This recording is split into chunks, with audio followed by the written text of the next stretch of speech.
이사야 14장.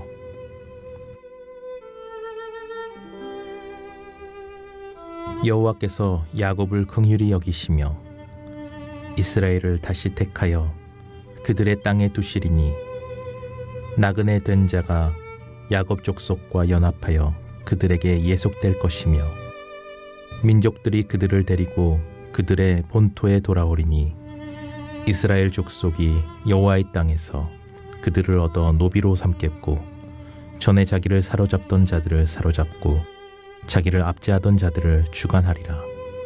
여호와께서 너를 슬픔과 곤고와 및 내가 수고하는 고역에서 놓으시고 안식을 주시는 날에 너는 바벨론 왕에 대하여 이 노래를 지어 이르기를 압제하던 자가 어찌 그리 그쳤으며 강포한 성이 어찌 그리 패하였는고. 여호와께서 악인의 몽둥이와 통치자의 귀를 꺾으셨도다.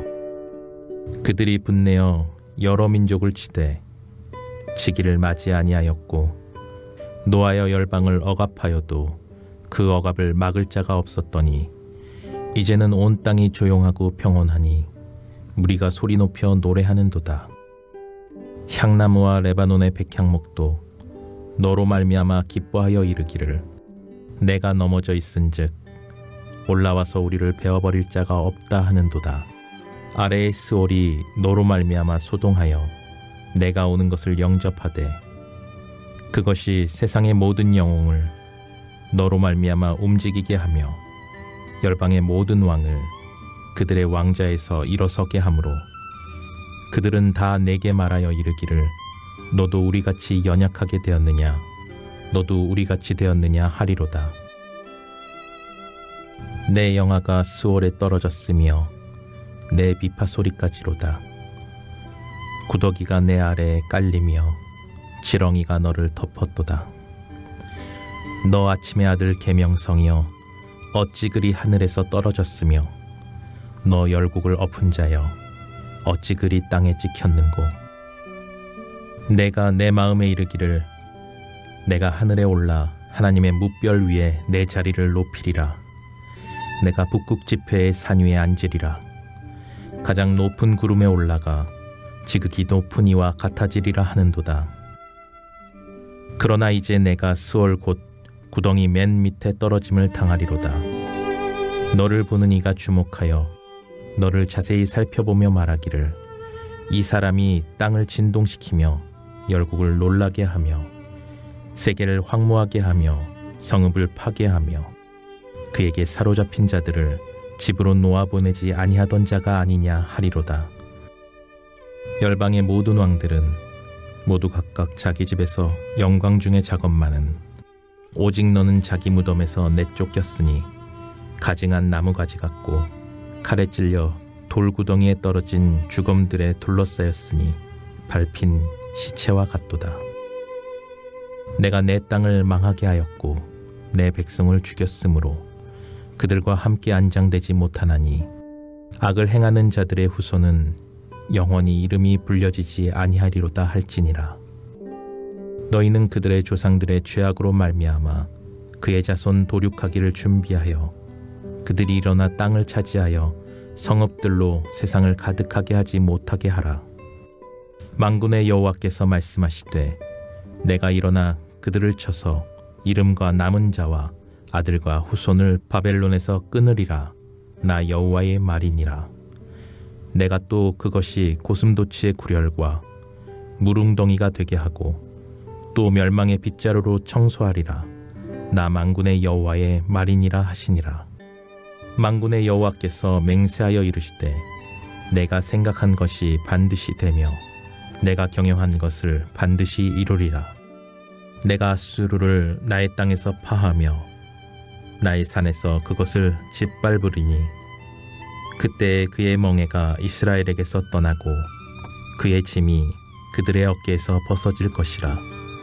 이것이 온 세계를 향하여 정한 경영이며 이것이 열방을 향하여 편손이라 하셨나니 만군의 여호와께서 경영하셨은즉 누가 능히 그것을 패하며 그의 손을 펴셨은즉 누가 능히 그것을 돌이키랴. 아스 왕이 죽던 해에 이 경고가 임하니라.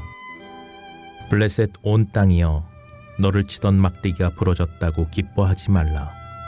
뱀의 뿌리에서는 독사가 나겠고 그의 열매는 날아다니는 불뱀이 되리라. 가난한 자의 장자는 먹겠고 궁핍한 자는 평안히 누우려니와 내가 내 뿌리를 기근으로 죽일 것이요 내게 남은 자는 사륙을 당하리라. 성문이여 슬피 울지어다. 성읍이여 부르짖을지어다. 너 블레셋이여 다 소멸되리로다. 대저 연기가 북방에서 오는데 그 대열에서 벗어난 자가 없느니라. 그 나라 사신들에게 어떻게 대답하겠느냐. 여호와께서 시온을 세우셨으니 그의 백성의 공고한 자들이 그 안에서 피난하리라 할 것이니라. 오늘도 선택받은 날, 또 선택받은 백성이 된 여러분 모두를 주님의 이름으로 축복하고 환영합니다. 우리가 어떤 자리에 자리하느냐라고 하는 것은 너무 중요해요. 우리가 똑같은 인생을 사는 것 같지만 그렇지 않아요. 선택받은 축복의 자리에 늘 거하는 그런 은혜가 있기를 간절히 바랍니다. 오늘 이 하루의 첫 시간, 이 새벽이 그런 날인 줄 믿습니다. 그런 믿음을 가지고 한 날의 삶을 시작할 때 여러분의 믿음대로 되는 거예요. 할렐루야. 오늘 하루의 첫 시간 마음의 소원을 품고 하나님께 나와 기도하는 여러분의 삶에 그 믿음대로 마음의 소원이 이루어지는 그런 축복이 나리워질 줄로 믿습니다. 오늘 이사야 14장 말씀 참 너무너무 놀라운 말씀이고 큰 감동이 되는 그런 말씀이에요. 참 이런 말씀은 가슴에 또 새기고 또 새겨야 되겠다라고 하는 그런 결단을 갖게 되는데, 저는 이사야 14장을 읽으면서 하나님의 역전이라고 하는 말이 이렇게 떠오르더라고요. 하나님의 이 반전의 드라마는 정말 놀랍구나. 누구도 상상할 수 없는 일들이 펼쳐지게 되는 거구나 라고 하는 사실을 깨닫게 됩니다. 이스라엘 역사를 보게 되면 기원전 그러니까 BC 722년에 북왕국 이스라엘, 그렇죠? 북왕국 이스라엘이 아수르라고 하는 거대 제국에 의해서 멸망을 당하게 됩니다. 그래서 이 북왕국 이스라엘의 10개 지파로 형성되었던 이스라엘 민족이었어요. 그리고 남유다 남쪽에는 2개의 지파로, 그래서 북과 남으로 갈라진 거예요. 우리나라처럼. 남유다는 아직 남아있는데 남아있는 그 남유다를 향해서 이사야 선지자를 통하여 하나님께서 그들을 구원하기 위하여 예언의 메시지들을 선포했지만은, 그러나 우리가 이 예언서를 읽어보면 안타깝게도 끝까지 돌아오라 말씀하셨지만 돌아오지 않아요. 그 사람이 얼마나 고집이 센지 몰라요. 참 그건 그때나 지금이나 똑같아요. 보면 돌아오는 사람이 있는가 하면 안 돌아오는 사람은 또 끝까지 안 돌아와요. 아무리 복음을 전하고 아무리 설교를 해도요, 그거 말씀 듣고 그렇게 움직이는 경우는 많지가 않다는 거예요. 그렇죠? 말씀 듣고 움직일 것 같으면 말이죠, 여러분, 새벽에 이 자리에 기도하는 사람들로 가득 흘러 넘칠 겁니다. 그런데 안 움직이거든요. 안 움직여요. 결국 남유다도 바벨론이라고 하는 이 제국에 의해서 기원전 586년에 완전히 멸망을 당합니다. 이스라엘이 역사에 사라져버리는 순간, 여러분 이게 상상이 갑니까? 이런 끔찍한 일이 이스라엘 역사 안에 일어나게 됐어요. 그러니까 우리가 생각해 보면은 이제 이스라엘은 역사의 흔적도 남지 않고 다 사라져버리게 된 겁니다. 그렇죠? 다 끝났다, 이렇게 우리가 생각할 수가 있는데, 그러나 놀라운 사실은 하나님의 역사는 여기서 끝나지 않는다 라고 하는 거예요. 할렐루야. 여기서 끝나지 않는다. 하나님의 이 역전의 드라마가 펼쳐지게 되는데, 보니까 단순한 회복이 아니에요. 우리는 무너졌던 것들이 다시 회복되기를 바라고 있잖아요. 코로나 이전에 그 삶으로 다시 돌아갔으면 생각하는데 아니에요. 그 정도가 아니에요. 하나님의 회복은 그냥 이전에 무너졌던 게 다시 일어나는 정도가 회복이 아니고요. 이전에 경험하지 못했던 새로운 삶이 시작되는 거예요. 저는 코로나도 그렇다고 생각해요. 사람들이 생각하기에 코로나 이전의 교회로 돌아가자. 아니에요. 이미 이 코로나 2년 반 동안 문명도 엄청난 문명의 이 패러다임의 시프트가 일어났습니다. 이제는 이전으로 돌아갈 수 없습니다. 이제는 지금부터의 새로운 교회를 만들어 가야 돼요. 본질을 붙잡고. 그래서 우리가 미래를 향하여, 이 코로나도 하나님이 우리에게 주신 재앙이라면 우리를 죽이기 위해 주신 재앙은 아니고 살리기 위해서 주신 재앙이라고 저는 믿습니다. 할렐루야.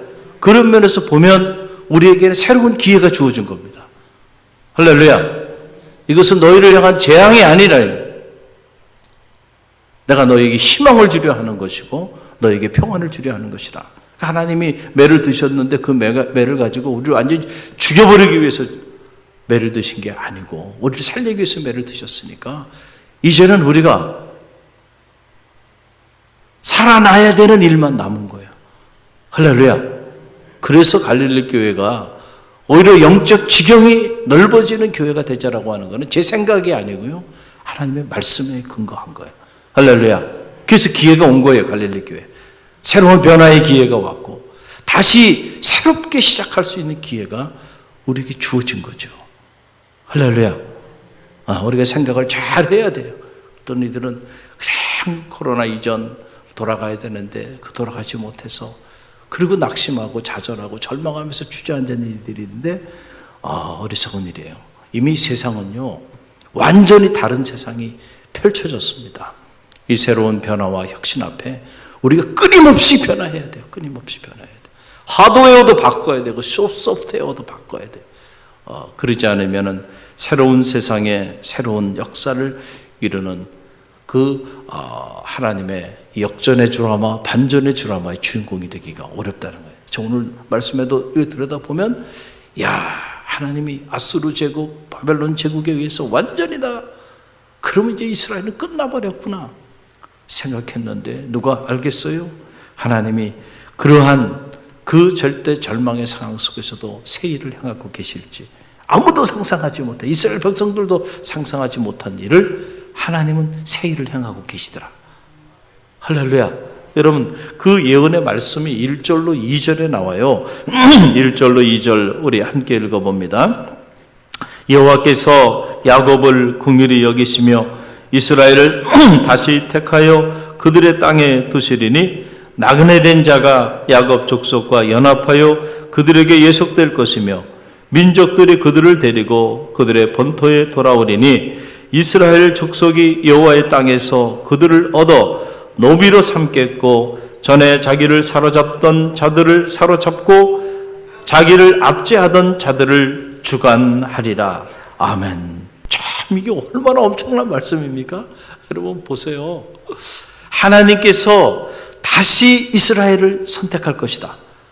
다시 그들을 하나님께서 부르셔서 이제는 어떤 반전의 드라마를 하나님이 펼치시냐 하니까 보니까 바로 이거예요. 전에 자기를 사로잡던 자들을 다 사로잡고 자기를 압제하던 자들을 주관하리라. 그러니까 전에 자기를 사로잡던 자들을 사로잡아요. 자기를 압제하던 자들을 이제는 압제받았던 자들이 압제하던 자들을 주관하게 되는 완전히 역전이 일어나는 거. 엄청난 반전의 드라마가 펼쳐지게 되는 거예요. 포로로 잡혀갔던 사람들이 포로로 잡아간 사람들을 사로잡는다. 할렐루야. 누가 그 상상이나 했겠어요? 압제하던 자들이 압제받던 자들에 의해서 이제 통치함을 받게 되는 이런 역사가 나타나요. 놀라운 반전이고 놀라운 역전의 드라마가 아닐 수가 없어요. 여러분 언제나 그렇습니다. 하나님의 반전이 있다니까요. 할렐루야. 목사님 저는 다 끝났어요. 그래 인간적으로 보면 너 인생도 끝났고 너 가정도 끝났고 다 끝난 것 같아. 교회도 다 끝나고 버린 것 같아. 다 파산해 버린 것 같아. 그런데 아니라니까요. 하나님의 반전이 있습니다.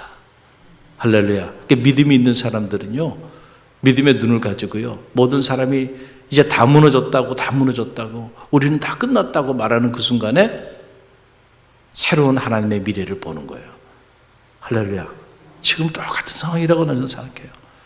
들려오는 소리들, 사람들의 이야기를 들어보면 다 절망이에요. 낙심이에요. 코로나 이전으로 돌아가지 못하는 것에 대한 안타까움이에요. 그러나 여러분 아니에요. 하나님 새 일을 행하고 계시고요. 앞으로도 놀라운 일을 행하실 겁니다. 코로나 이전에 한 번도 경험하지 못한 새로운 부흥의 새날이 올 겁니다. 아멘입니까?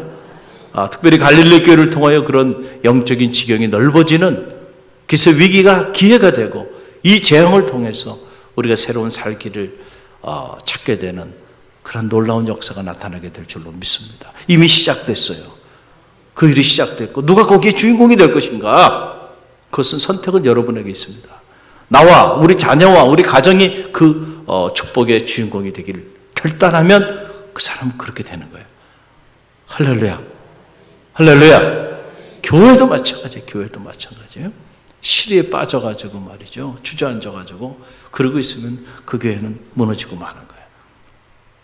그러나 일어난 때에 새로운 변화를 추구하면서 새롭게 하나님의 새로운 역사 앞에 우리가 믿음으로 반응하며 나가게 되면요, 오히려 위기가 기회가 되는, 우리 갈릴리 교회의 위기가 기회가 됐어요. 할렐루야. 이 코로나로 인해서 우리 유튜브 사역이 아주 풍성해졌고 또 새로운 하나님이 교회 또 꿈을 가지고 이런 변화를 위한 성전 보수공사도 새롭게 하게 하시고 이제 새로운 장이 열릴 겁니다. 할렐루야. 할렐루야. 하나님이 우리를 살리기 위해서 매를 드셨으니 그 매를 맞은 자는 살아나야죠. 매 맞고 죽으면 되겠습니까? 할렐루야. 여러분 한번 요셉을 한번 생각해 보세요. 우리 인생도 저는 마찬가지라고 생각해요. 자, 10대 17살 나이에 그가 형들에게 버림받고 이집트라고 하는 나라에 노예로 팔려갑니다. 노예. 10년 동안 노예로 정살이를 해요. 근데 그것도 못다 해서 27살에 그가 치안으로 몰려가지고 죄수가 돼서 감옥에 투옥이 됩니다. 자, 이 젊은이의 인생에 여러분 무슨 희망이 있겠어요? 한번 생각해 보세요. 그가 가진 스펙이라고 하는 건 뭡니까? 10년 이집트에 노예로 사는 거, 그리고 그의 이력에 빨간 줄이 간 거예요. 저놈은 자기 주인의 아내를 겁탈하다가 그렇게 붙잡혀서 감옥에 죄수로 3년을 살았던 놈이에요. 누가 이 인생을 들어서 사용하겠어요? 이 젊은이의 미래가 있겠습니까? 한번 생각해 보세요. 인간적으로 생각하면 끝나는 거야. 요셉의 인생은 이걸로 끝나버린 거야. 인생 한번 펴보지도 못하고 꽃을 펴보지도 못하고 그냥 끝나버린 겁니다. 근데 놀라운 하나님의 반전이 있잖아요.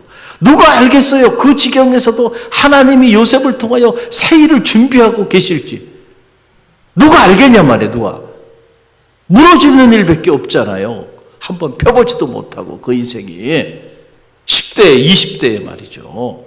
이렇게 인생의 밑바닥까지 내려간 그를 한순간에 하나님이 가장 존귀한 자로 들어서 전 이집트를 다스리는 애굽의 총리 대신으로 들어 쓰실지 누가 상상이나 했겠냐. 이게 하나님의 반전이에요. 이게 하나님의 역전의 출하마입니다. 할렐루야. 사람은 못해요. 그러나 하나님은 하실 수 있습니다. 저 죄수의 자리, 저 감옥에 갇혀 있는 자를 들어서 말이죠, 온 이집트를 다스리는 자로 들어서실 수 있는 분이 누구예요? 하나님이. 여러분 믿습니까? 이 믿음이 여러분 가운데 있기를 바랍니다. 그러면 우리는 어떤 경우에도 절망하지 않을 수 있어요. 그렇잖아요.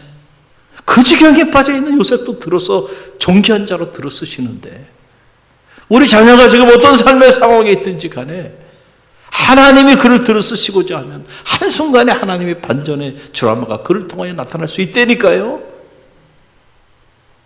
그 믿음이 여러분 가운데 있기를 간절히 바랍니다. 할렐루야. 아무리 교회가 어려워도요, 하나님 살아계시고 교회는 주님의 피로 값주고 사신 교회요. 자, 십자가의 고난, 그 십자가의 죽음, 누가 알았겠어요? 부활의 영광에 이르는 구원의 첫 열매가 될지. 이게 반전입니다. 할렐루야. 우리는 이 부활의 신앙을 가지고 있잖아요. 이 믿음이 여러분 가운데 있기를 간절히 바랍니다. 오늘 이사야는 이 사실을 예언하고 있는 겁니다. 놀라운 하나님의 반전의 드라마를 오늘 이 이사야서 14장을 통해서 계시해 주고 있어요. 저는 이 말씀을 읽으면서 가슴이 이렇게 떨려요. 가슴이 두근두근 떨려요. 아, 그래. 세상에 그 어떤 것도 이 하나님의 역전의 드라마를 가로막을 수가 없다. 어떤 삶의 상황에 있어도 절대 절망하지 아니하리라. 할렐루야. 내려가는 것이, 그것이 내려가는 깊이만큼 그렇게 높이 세워줌을 받는 그 길일지 누가 상상이나 했겠는가. 하나님은 오늘도 이 역점의 드라마를 믿음의 길을 걸어가는 성도들을 통해서 행하신다는 사실을 기억하고요. 너무 낙심하고 좌절하고 절망하면서 스스로 자기 인생을 포기하지 않는 그런 성도들이 다 되시기를 간절히 바랍니다. 할렐루야. 오늘 주신 말씀 붙잡고 우리가 자녀를 위해서도 희망을 가지고 기도하고요. 여러분 가정을 위해서도 희망을 가지고 기도하고 우리 교회를 하나님은 놀랍게 지경을 넓혀줄 텐데 목사님 혼자 저런 생각하시네. 아니라니까요. 큰 꿈을 가지십시오. 할렐루야. 하나님이 놀랍게 우리의 생각을 넘어서 역사하여 주실 거예요. 오늘도 이 말씀 붙잡고 기도하는 새벽이 되길 바랍니다.